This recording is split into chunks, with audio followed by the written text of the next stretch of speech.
But moving on, the family of the Moga molestation victim have intensified their agitation against the state government. The family protested outside the civil hospital in Moga today. They allege that the police is shielding the accused and pressurizing them. Meanwhile, the security outside the civil hospital was beefed up after cops faced the wrath of the family. Let me quickly go across to Deputy Editor Atir Khan, who joins us live from Moga for more on this. Atir, the last time we spoke to you, there was massive protest in the civil hospital. The family was saying that the father has been coerced into giving his consent for post-mortem. What is the situation as of now? Has there been any midway as far as the police and the family is concerned?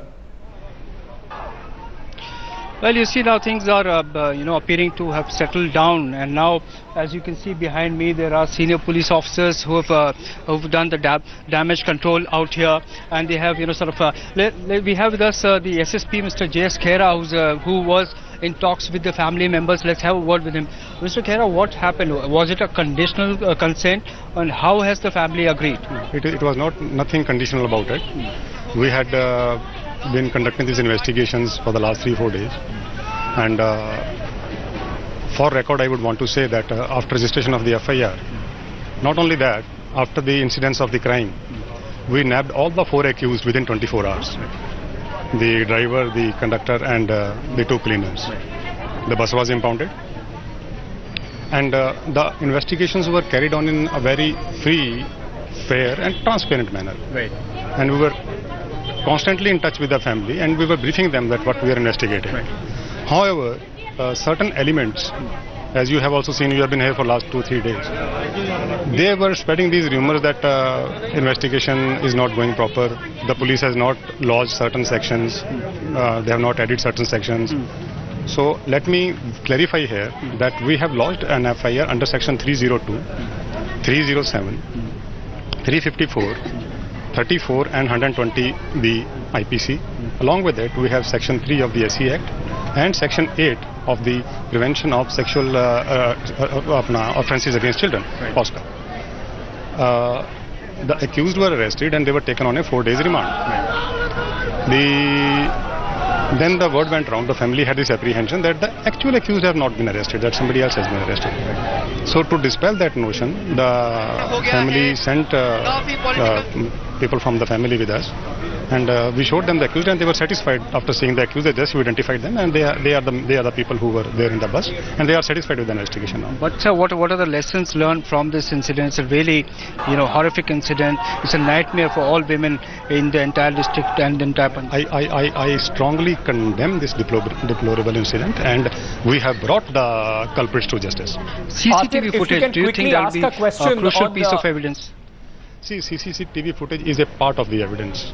Right. So evidence consists of so many other things. For example, the post-mortem. Atir, can you hear me? Critical piece of evidence. There are other evidences also. That is a matter for the investigation. Atir, if you can ask Mr. Khera one important question.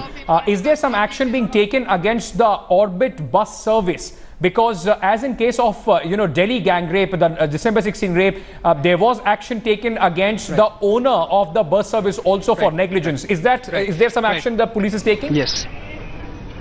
Yes. Mr. Khera, my colleague wants to know from you, what is the comprehensive action now which has been taken against the bus operators? Though you have said that it is it is different with Delhi case, what are you planning to do now? No, let me clarify this.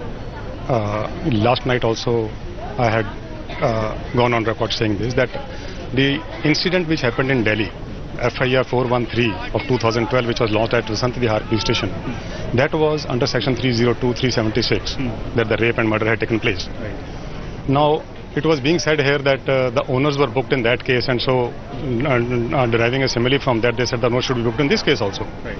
I just want to put it on record that in that case, one Mr. Yadav was from UP. Okay. He got a permit for a Delhi route bus. Right. Now, to get a Delhi route permit, you have to be resident of Delhi. Right. So he prepared fake documents, fake affidavit, and on the basis of that, he got that permit. But sir, let me complete. Yes. Let me complete. And due to that, a FIR was registered against the owner of the bus under section 420 181 at police station Civil Lines, New Delhi, FIR number 2 of 2013. So they are two different cases. The law is very clear on this. The law does not permit us to proceed against a person who does not even have the knowledge of the crime. But in Punjab, there are precedents in which, there were similar cases in which the bus owners action were taken against them because they belonged to they had affiliation with a political party. Not to my knowledge. So there you are, you see, J.S. Khera, the SSP of the district, who's had a very difficult time convincing the family. It's been sleepless night for him, and now the situation is gradually, settling down. But then, Ankit, we'll have to wait and watch what happens on Monday. Right. Several political parties have given a call for the ban. Of course, politics on this would be, of course, played. Just meanwhile back, the family was alleging that they were coerced into signing the document. The father was saying that the police is forcing him to sign those documents.